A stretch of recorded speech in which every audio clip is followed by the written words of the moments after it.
Hello everyone, Tommy here from Studio Ultra Mega with another Operation Battle Ready tutorial.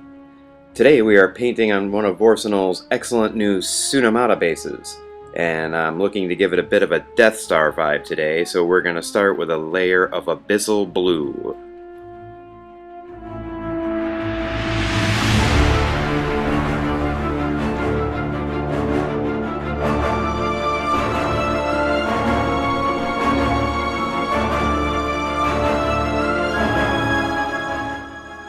Today we're going to learn that we don't need an airbrush to get some really nice effects on these bases.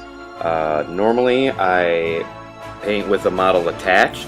I do not like assembling models to finished bases, but that makes filming really difficult, so we're leaving the figure off for now. It's not really any more difficult to paint when you're using brushwork instead of an airbrush, but yeah, it would be impossible to get a good angle for you guys, so no figure on the base.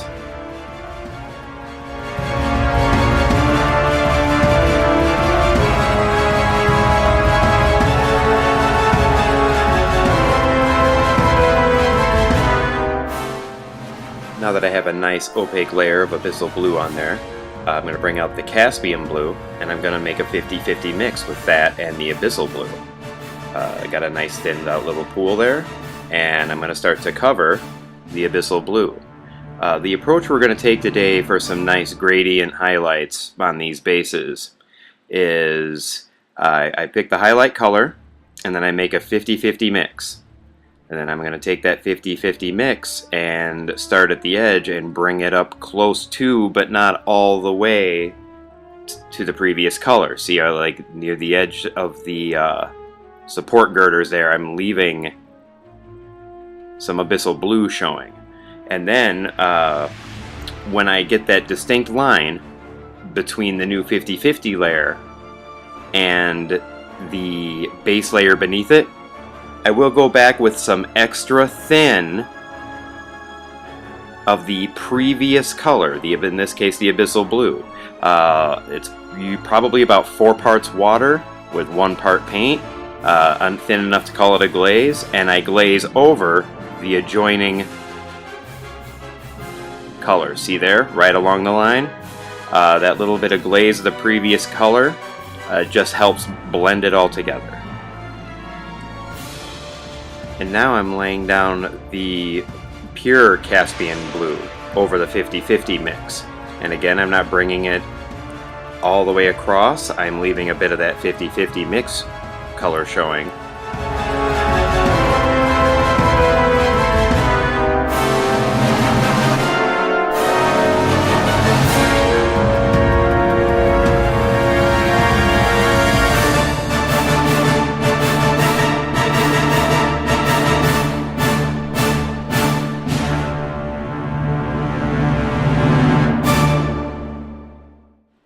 And once again, I'm doing a glaze over the line where you can see the shift between the colors. And this time I'm using the 50-50 mix instead of the pure Abyssal Blue, because you always want to use the color just immediately underneath the new highlight you just added.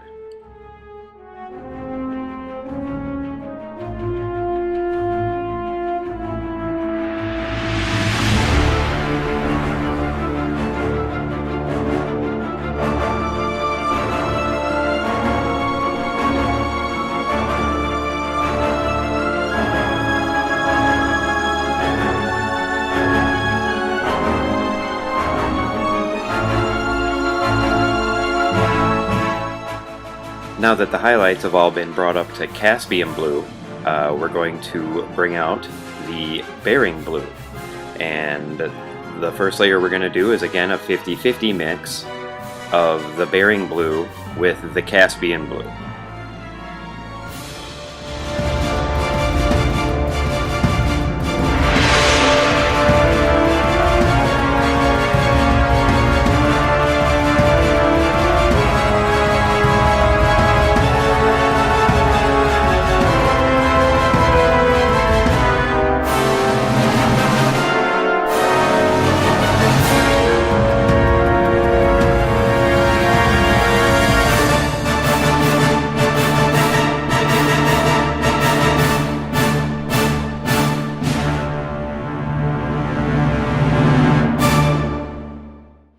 once again, we're starting at the outer edge and bringing our highlight in towards the middle. Creates a general shadow towards the middle, and I like to have shadows near any of the elevated pieces Warsenal likes to give us. Again, we're making sure not to cover the previous color entirely. We are now applying the highlight of pure bearing blue and doing the same process as we have done for every layer of this highlight.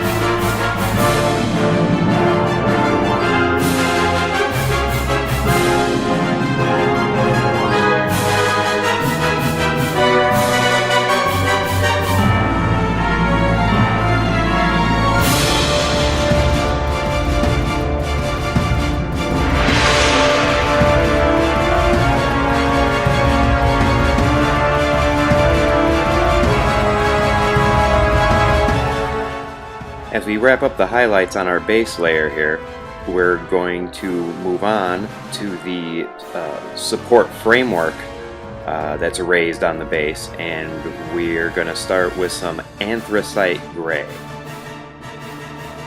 We want to get a nice opaque, clean layer put down, and I'm going to be leaving the edges on the sides black to help reinforce the idea that this is an elevated color. It's going to create a shadow.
Now giving it a second coat of our nicely thinned anthracite gray, because 2 thin coats is always better than 1 thick coat.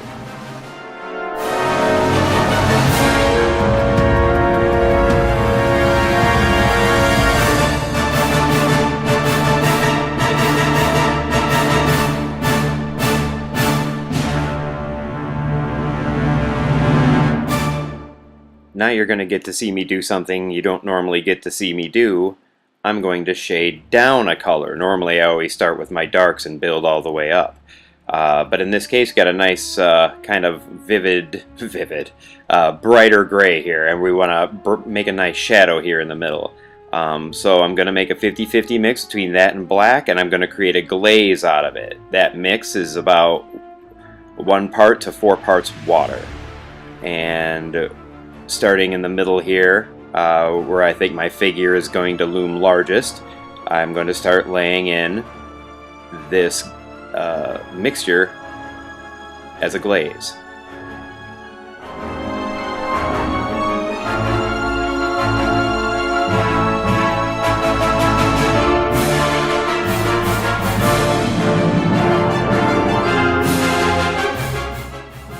Okay, I can't emphasize enough here how thin this is, or how lightly I'm painting it on here. You see I'm just kind of feathering it away at the edges. If you're having difficulty feathering those edges away, your mix is not thinned enough, or you have too much on your brush.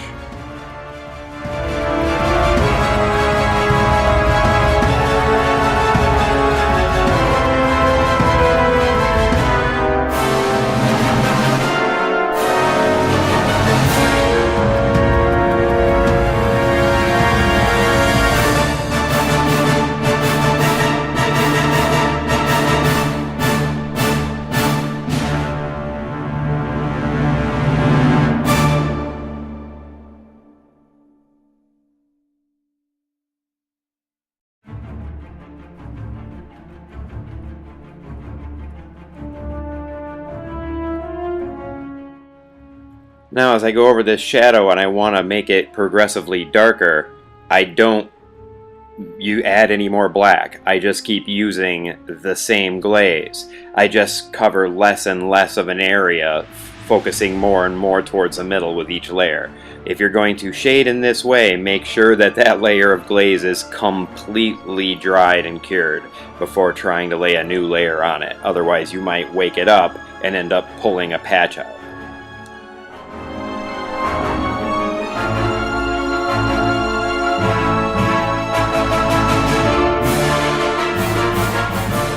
You can start to notice here that when I lay this glaze in, I'm careful to leave the edges the original base anthracite gray. That's because we are going to want to highlight those edges later.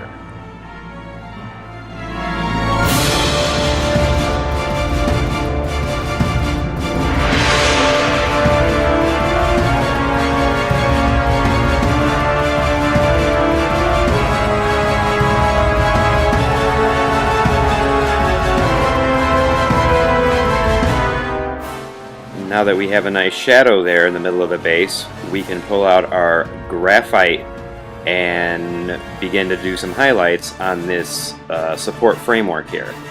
Again, we're going to do a 50-50 mix between the anthracite and the graphite, and we're going to start to do some edge highlighting.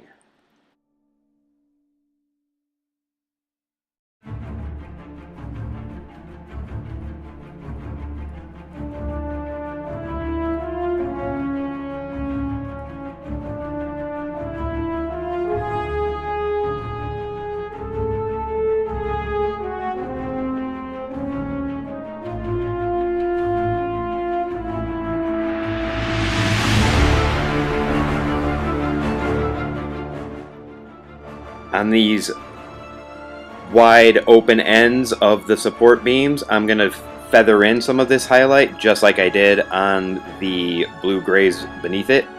I kind of want those open ends to look like they continue on, and having the highlight kind of crescendo there with a nice gradient is a great way to give that impression.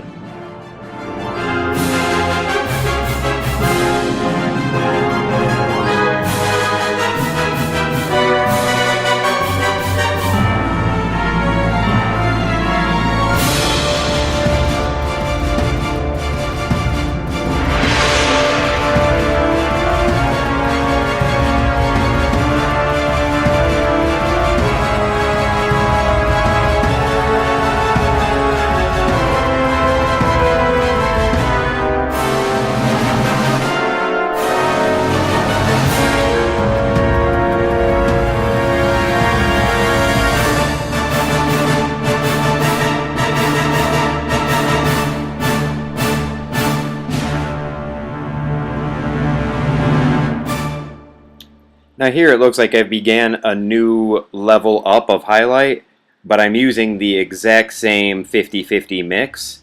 I'm just doing it again.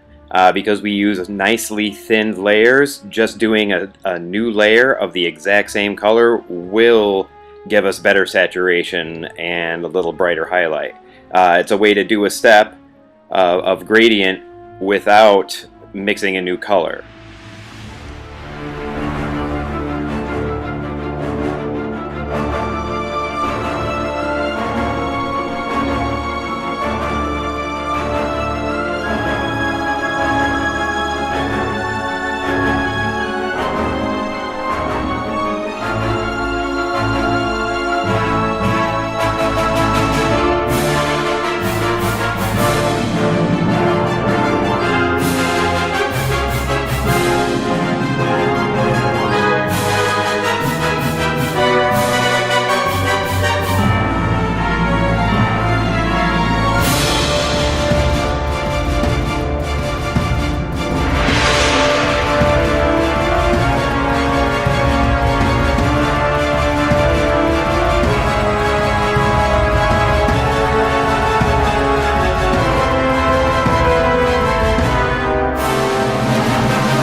process you see here for these gradient highlights on this support beam are exactly the same process that we did for the blue grays.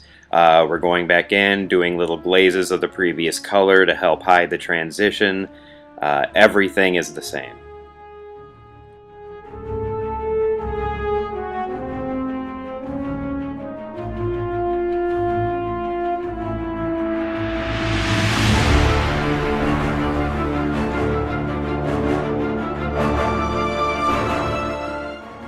Now that round of highlights is over, we move on to the pure graphite. Again, it's nicely thinned, we're clinging to the edges, and we're doing a little feathering on those wide open sides of the support beams.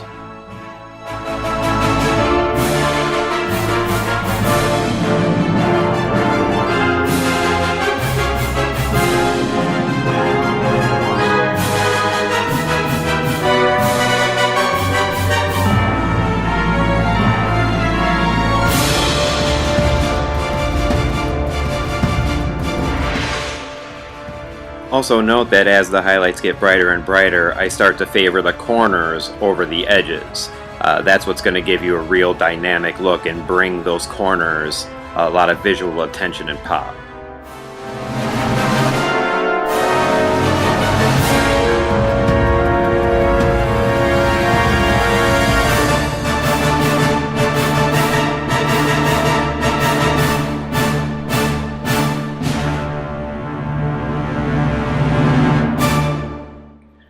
We're not going to be doing the tiny lights in the base during this tutorial. We want to give that a tutorial all of its own, and I'm going to find some bases with some larger good light sources on them so they show up nicely on the video.